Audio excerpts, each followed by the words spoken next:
we have already heard a great deal about the statistics of the Western world and that of India, as by Dr. Rath and other speakers yesterday. So very briefly, we have realized that cancer breast is not a single disease. It's a group of several malignant disorders of variable biological behavior, some of them as innocuous as could be called benign, like DCIS, which never kills a person, to a very aggressive triple negative or HER rich cancer, which kills within a matter of a year or so, in spite of all our knowledge and effort. And there are about 100,000 women being inflicted by this disorder every year, and the number is increasing, unfortunately. And it has been realized that mortality and morbidity of this disorder could be reduced markedly if we detect the disease early, as Dr. Rath was telling, 80-20 and 20-80. So I'll present this talk under the following headings: new trends related to the screening, new trends related to diagnostic workup, the classification, and the therapy, the advances in surgery of the breast and axilla, and the adjuvant and neoadjuvant therapy, newer molecules that have been introduced, and then what is new in the research arena in terms of yoga, herbal medicine, optical tools in diagnosis, on-table diagnosis of cancer at the time of operation, and other new molecules. So this graph is depicting that breast cancer is now at the top of the list of all the cancers among females. This is data from Delhi Cancer Registry. And the trend is that there is an age shift. The presentation is increasing number of women in their 30s and 40s are being seen. Unfortunately, they present late and hence have poor survival. There is, in general, a lack of awareness, not only among the lay public, but even among the healthcare professionals, and screening in a concerted manner from the government or public is not existing. And some of them are aggressive cancers, especially in the young ladies. Regarding the age shift, we observed that 25 years ago, out of 100 women with breast cancer, only 2% will belong to the age group of 20 to 30, and only 7% in the age group of 30 to 70. This has jumped from 2 to 4% in this, and from 7 to 16% in the 30 to 40 age group. So this is a remarkable change. In 1982 or so, only 20% of all cancers in the women were occurring in the breast, as compared to 27% in this age currently.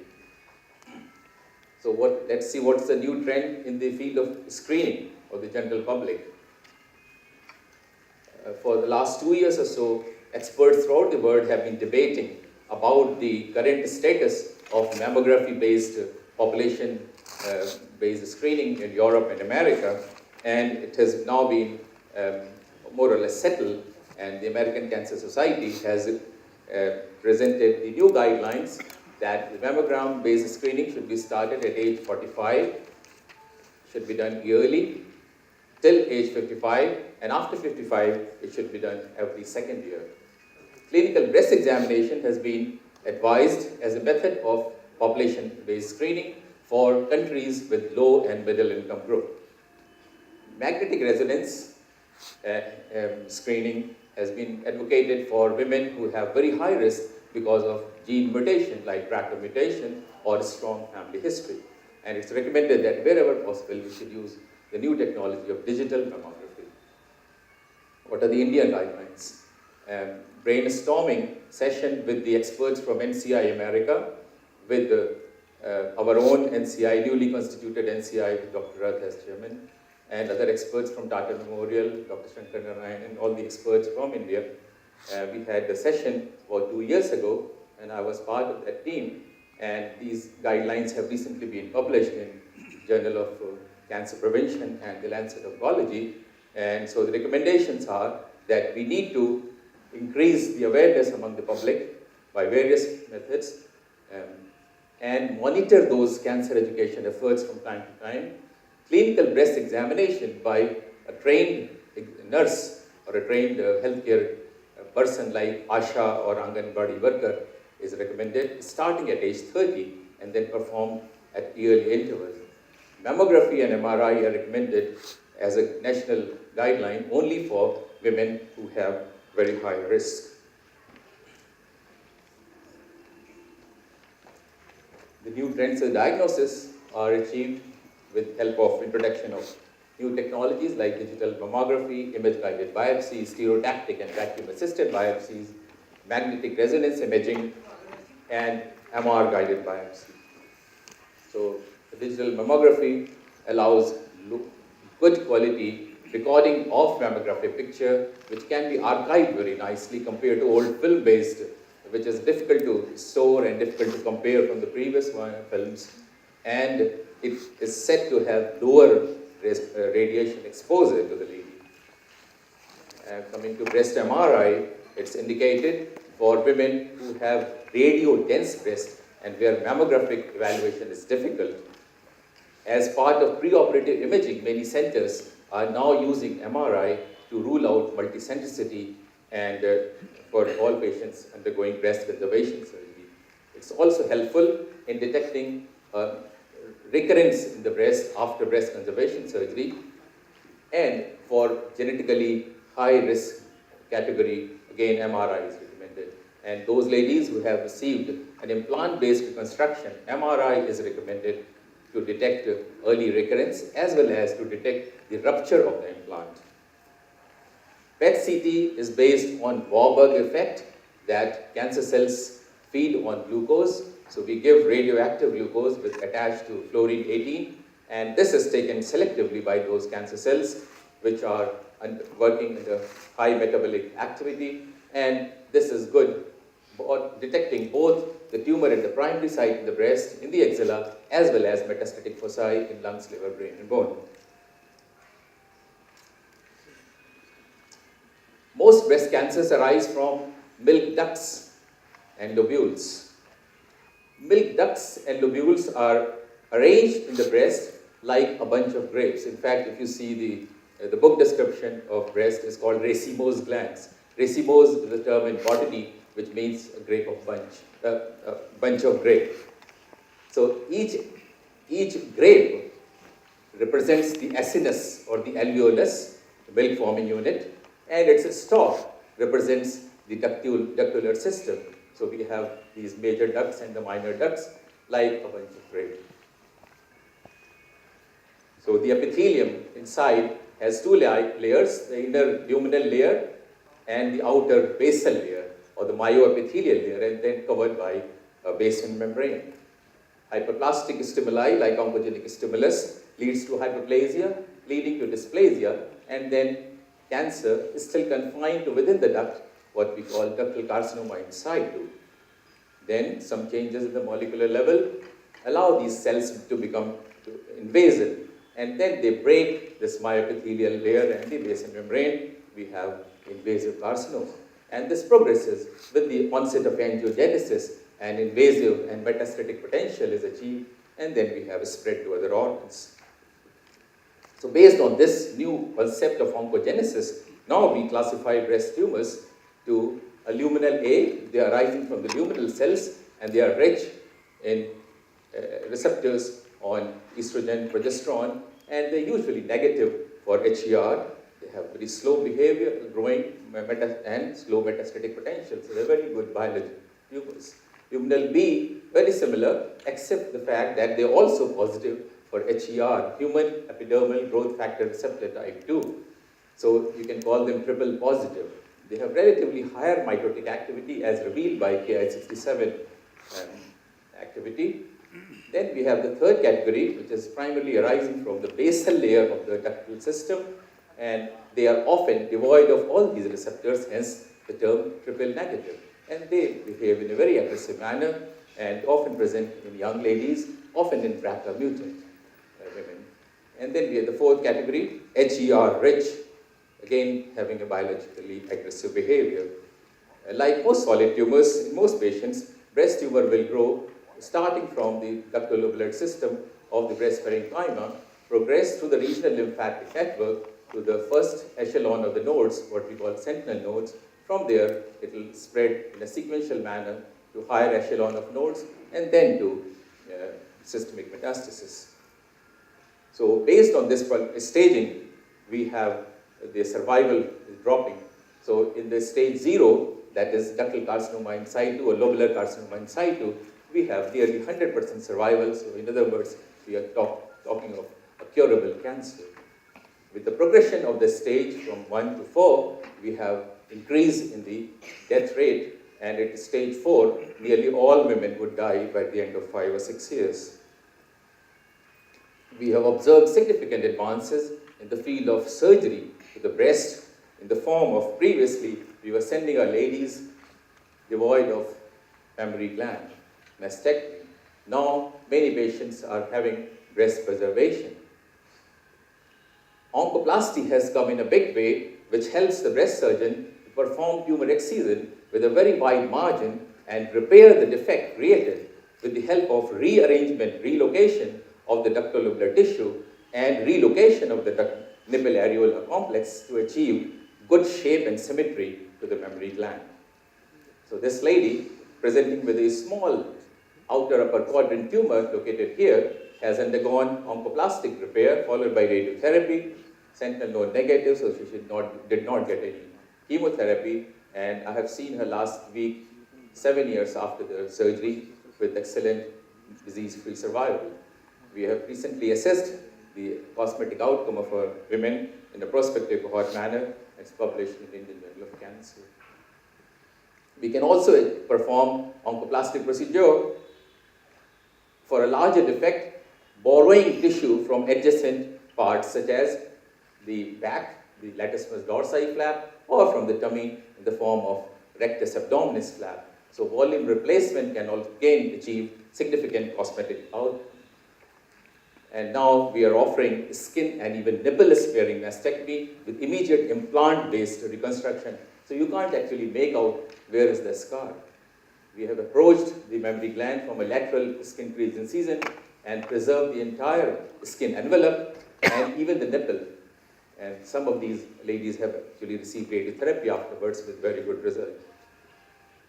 We were told by William Stewart Halstead and Rudolf Virchow, the father of pathology, that solid tumors spread to the regional lymphatic basin. So in order to cure the cancer, you have to remove the entire lymph node basin. In case of breast, you have to clear all the lymph nodes of the axilla, an operation called axillary lymph node dissection. However, this operation carries significant morbidity in terms of lymphedema or the swelling of the arm occurring the tune of 10 to 50%. Nearly half the women can have significant swelling of the upper limb, significant shoulder dysfunction, and this lady could not lift her arm. Her daughter had to carry her arm wherever she went. So you can imagine what the dysfunction and disability lymphedema could lead to. Now we are sending our ladies, instead of swollen upper limb, we are sending them with a normal upper arm thanks to a new technology called the sentinel lymph node biopsy. And on this slide, I will demonstrate or explain the concept of sentinel node biopsy. I teach my students with this slide the concept of sentinel node. Sentinel in Oxford Dictionary means the guard, the chowkidar. So if you want to see the Queen in Buckingham Palace, you don't just barge in. You ask the guard on the gate, have you seen Her Majesty the Queen going inside? And if the guard says yes, then you go inside, bow down and show your respect to her. Similarly, if you want to see your boss in the office, you ask the guard outside, Sir, andar hai? Andar jaye? So similarly, in axilla, we are giving some blue dye and identifying the guard, which is a node standing on the gateway of the axilla, like a sentinel, like a guard. We ask the guard, have you seen cancer going inside? If the guard says yes, then we go inside, do the job, clear the armpit. If the guard says, no, I have not seen cancer going inside, then you don't fiddle around here.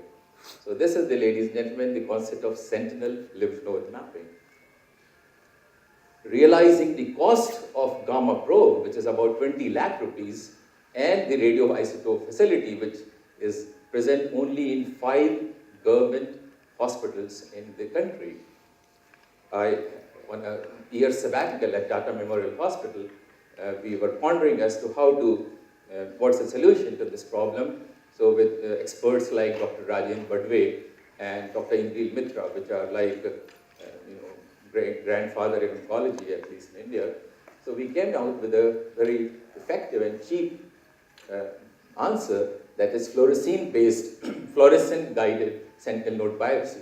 Fluorescein, 1 ampule costs 30 rupees, less than $50. And you have to see with the blue light.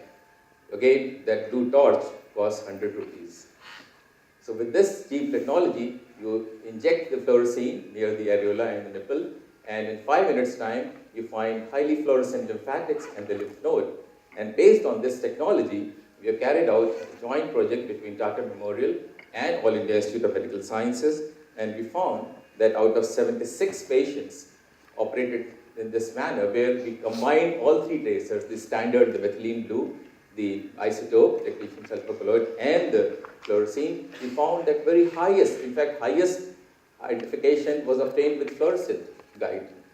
And low false negative, only 6 out of 24, compared to sulfur colloid, which has a higher false negative. So this technology holds some promise. I asked my team members, why are we removing negative, histologically negative sentinel nodes? If you take any data set of women undergoing sentinel node biopsy for negative axilla, no impalpable axillary nodes, you will find that about 2/3 or 70% of women actually have negative sentinel nodes. So why remove? Why subject those ladies to any scar, any surgery, any isotope injection at all? So we were thinking on finding the method of detecting cancer-containing sentinel node. And in an attempt to do so, we came out with this idea that whenever you have macrometastasis, that is a tumor deposit more than 2 millimeter in diameter, that's the definition of macrometastasis in a lymph node, greater than 2 millimeter tumor deposit. And we know from the knowledge of tumor biology that whenever there is angiogenesis, it induces new blood vessel formation, increasing blood flow. So if we give some dye intravenously, it will reach the site where there is increased blood flow, like angiogenesis.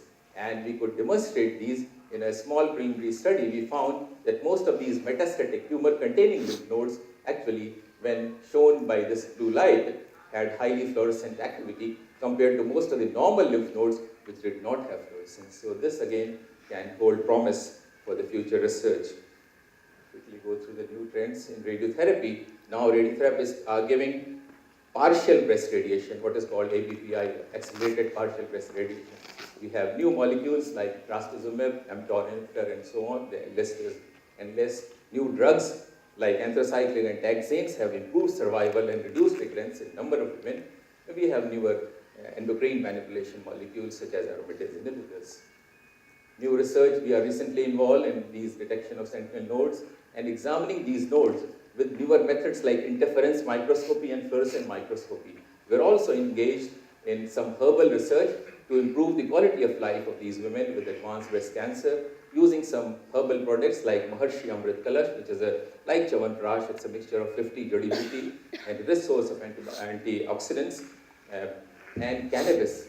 Cannabis has been shown to have anti-cancer property besides improving the quality of life of these women. So these are some of the references. In conclusion, Honorable Chairpersons, ladies and gentlemen, we offer that breast cancer is on the rise. We need to improve the awareness about this disease. We have to embark on population-based screening. We need to train our surgeons to perform complex oncoplastic procedures, train our radiologists to do stereotactic biopsies. We need to develop cost-effective methods of therapy through indigenous research. Thank you.